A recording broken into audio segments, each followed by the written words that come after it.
século XIX era conhecida como peste branca. Eu vou ter alguns fatores que a gente relaciona a ocorrência e a prevalência da tuberculose, não só a nível de Brasil, mas a nível de mundo.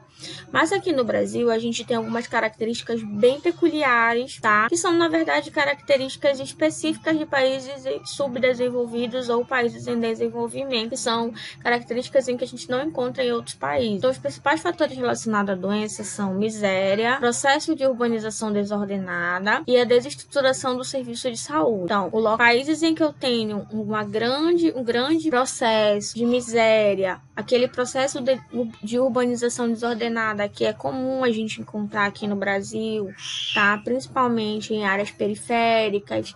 Eu tenho pessoas morando em palafitas, em regiões que eu não tenho saneamento básico. Isso é o que a gente caracteriza como processo de urbanização desordenada. Diante desses fatores e a prevalência dos casos de tuberculose, a principal consequência vai ser o aumento da mortalidade. Então, como eu falei para vocês, eu tenho o complexo micobactério tuberculose, em que eu vou ter o Mycobacterium tuberculose, que é a principal bactéria causadora da tuberculose em humanos. Tem o Mycobacterium bovium, Mycobacterium africanum, tá?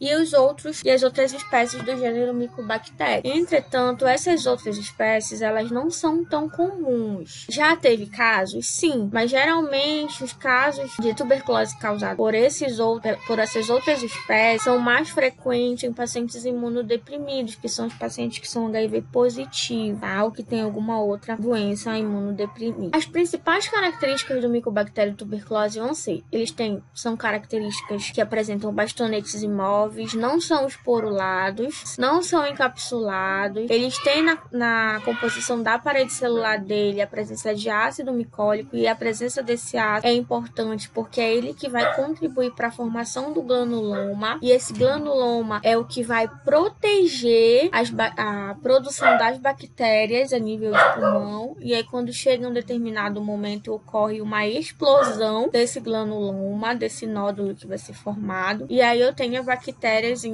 migrando para outras áreas. Ele é um parasita intracelular facultativo, e a latência dele é porque ele tem uma característica de dormência por um longo período. Então, em relação ao risco de adoecimento de tuberculose no Brasil, eu vou ter algumas populações que a gente chama de populações vulneráveis, ou seja, tem o maior potencial de risco de adoecimento por tuberculose. Então, as pessoas vivendo em situação de rua são a população que vão estar em primeiro lugar para esse risco de adoecimento, ou seja, eles têm 56 vezes maior risco de adoecimento por tuberculose. Pessoas vivendo com HIV têm 28 vezes maiores chances de desenvolver a TB. Pessoas privativas de liberdade, tá? Que são os presidiários, também 28 vezes. E os indígenas, eles têm um potencial de risco de adoecimento 3 vezes maior. A população mais vulnerável são as pessoas que vivem em situação de rua. A transmissão da tuberculose, ela acontece pela forma interpessoal a partir da inalação de gotículas. Então, um único indivíduo bacilífero positivo, ele tem a capacidade de infectar entre 10 a 15 pessoas, tá? Isso, principalmente se eu tiver em um ambiente favorável a isso, que é como eu falei para vocês, locais em que eu tenho uma casa palafita, em que eu moro, tem 2 compartimentos e moram 10 pessoas, não tem boas condições de saneamento, não tem circulação de ar, certo? Então, uma única pessoa positiva, ela pode infectar entre 10 a 15 pessoas. Os principais sintomas, eu acredito que todos vocês já sabem, ou pelo menos já ouviram falar em algum momento durante a graduação de vocês, ou até mesmo no conhecimento de vida. Tosse crônica, essa tosse pode ser seca ou produtiva por mais de 2 semanas, a sudorese noturna, o cansaço, perda de apetite, a perda de peso, a febre, tá? Um período vespertino, dor no peito. Essas são as principais características relacionadas aos sintomas da tuberculose, tá? E aí, para tentar fazer o controle, a gente tem as principais medidas de prevenção. A principal medida, que é uma medida que é feita a partir do nascimento, né, do RN, é a vacina com a BCG. Só que a vacina da BCG, ela é realizada para prevenir formas graves da tuberculose. O tratamento da infecção latente é uma medida de prevenção. Esse tratamento de infecção latente é principalmente para os pacientes imunodeprimidos, no caso, os pacientes com HIV positivo, e o controle de contato. Então, esse controle de contatos é o quê? Eu tenho uma pessoa que fez o exame, deu positivo para tuberculose, eu preciso saber quantas pessoas moram com ele, quem são os contatos dele, porque essas pessoas podem ter sido contaminadas, né, infectadas pela bactéria. A tuberculose, essa bactéria não vai acometer somente os pulmões, tá? Eu vou ter outros órgãos que podem ser acometidos. Vão ser glândulos, pleura, rins, cérebro e ossos. Então, esses são os 6 principais órgãos mais frequentemente acometidos pelo Mycobacterium tuberculose. Entretanto, a tuberculose pulmonar, que é quando a bactéria fica localizada em pulmão, ela é a principal via de transmissão, porque a gente sabe que a tuberculose é transmitida por vias aéreas superiores, a partir da fala, da tosse e do espirro. Se eu tenho a tuberculose extrapulmonar, que é quando a bactéria ela se localiza em rins, pulmões, glândulos, cérebros, ossos, eu não vou ter uma transmissão ativa da doença, porque eu não vou ter a bactéria sendo expelida por vias aéreas superiores. Aqui eu tenho imagem da formação de granulomas, tá? Em outros órgãos, como o rim, tá? Então, tem a formação dos granulomas bem evidentes a nível de rim, são granulomas formados pelo Mycobacterium tuberculose, tá? Eles acabam causando problemas, por exemplo, tuberculose a nível de rins, ela vai acometer trato urinário. Então, esse paciente começa a apresentar alterações a nível de trato urinário. A bactéria, a tuberculose cutânea, não é tão comum, ela é mais comum na África, tá? Mas pode acontecer. Tuberculose a nível de gânglios, então vou ter a formação dos granulomas, começam a formar nódulos a nível de gânglios. E algumas definições importantes. Eu tenho o conceito de caso índice e de contato. Então, o que é o caso índice? O caso índice é todo paciente com TB pulmonar ativa. Ou seja, o que é um paciente com TB pulmonar ativa? É aquele paciente que fez a baciloscopia e deu positiva. Eu considero ele como caso índice. O que é o contato? É toda pessoa que vive no mesmo ambiente em que eu tenho um caso índice naquele momento, tá? Então, o caso índice é aquele paciente que tem TB pulmonar ativa. O que significa isso? É aquela pessoa que fez a baciloscopia e deu positiva. O contato são todas as pessoas que convivem no mesmo ambiente que um caso índice, tá? Então, é importante que a gente realize medidas de controle de infecção para esses contatos, tá? No domicílio do paciente, no local de trabalho, nas unidades de saúde onde ele é atendido, tá? Essas medidas de controle de infecção elas têm que ser realizadas nesses ambientes. Qual o principal objetivo? Diminuir o risco de transmissão da tuberculose. Aqui eu vou ter alguns pilares estratégicos para tentar conter ou contribuir para o fim da tuberculose.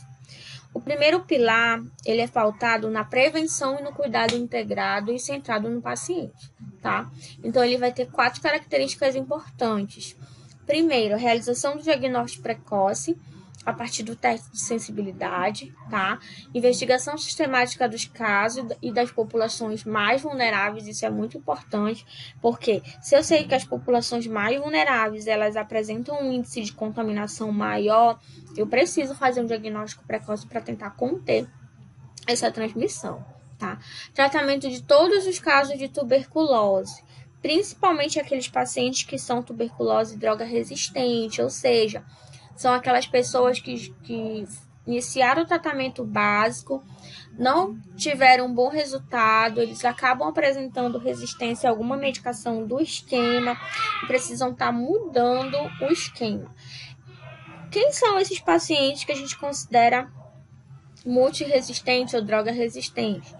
Geralmente são pacientes que são moradores de rua, que eles têm recidiva dos casos de tuberculose, usuários de drogas, pacientes com HIV também. São esses pacientes que acabam evoluindo para droga resistente, tá?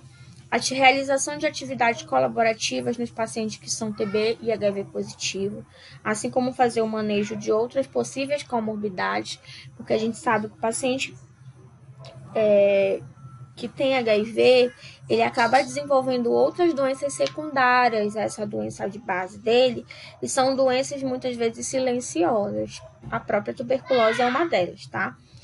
Realizar o tratamento preventivo para pessoas com alto risco de adoecimento, certo? Esses são os pontos importantes do primeiro pilar, que é a prevenção e o cuidado integrado e centrado no paciente. O segundo pilar está pautado nas políticas arrojadas do sistema de apoio, tá? Então, é importante que a gente tenha um compromisso político, uma alocação adequada dos recursos e dos cuidados de prevenção para a tuberculose. É importante que haja um envolvimento comunitário, políticas de cobertura universal em saúde. Eu preciso regulamentar a notificação dos casos, preciso fazer o registro, tá? E fazer uso racional de medicamentos para o controle da infecção, além de realizar o processo de proteção social com o objetivo de reduzir a pobreza e as ações relacionadas aos determinantes da tuberculose, tá? E o terceiro pilar está pautado na intensificação da pesquisa e inovação. Então, é importante que a pesquisa ela continue sendo realizada para que sejam realizadas novas descobertas, tá? Sejam desenvolvidas novas ferramentas e intervenções estratégicas para o controle e tratamento da tuberculose. Tá? É importante que a pesquisa ela tenha o objetivo de otimizar a implantação e o impacto da promoção à saúde, assim como novas inovações para o tratamento da tuberculose. Então, esses são os 3 pilares estratégicos para o fim da tuberculose. Tá? Qual é o diagnóstico clínico da tuberculose? Então, o diagnóstico clínico, eu preciso primeiro saber o conceito do sintomático respiratório. Então, o que é um paciente sintomático respiratório? É aquela pessoa que durante a estratégia programática dele, que é a estratégia de busca ativa, tá? Ele apresenta a tosse por 3 semanas ou mais, tá?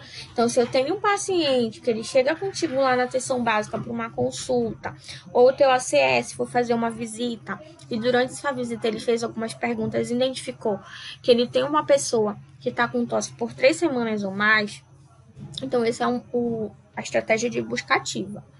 Essa investigação, ela deve ser realizada através de exames bacteriológicos, tá?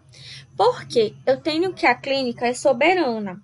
Então, esse paciente ele pode estar só com essa tosse por 3 semanas ou mais, mas ele pode estar com todo aquele conjunto de sinais e sintomas lá da tuberculose que a gente viu ainda há pouco. Febre, cansaço, sudorese noturna, falta de apetite, perda de peso. Então, quando eu tenho um paciente que tem todos esses sinais e sintomas, a gente diz que a clínica é soberana. Ou seja, se ele está com esses sinais e sintomas, então é bem provável que ele já esteja com a tuberculose. Mas para eu confirmar, é necessário fazer os exames bacteriológicos, tá? Então, eu vou ter a tuberculose pulmonar, tá? Na tuberculose pulmonar, a manifestação clínica desse paciente vai depender do tipo de apresentação da tuberculose, que vai ser dividida em 3 formas, tá?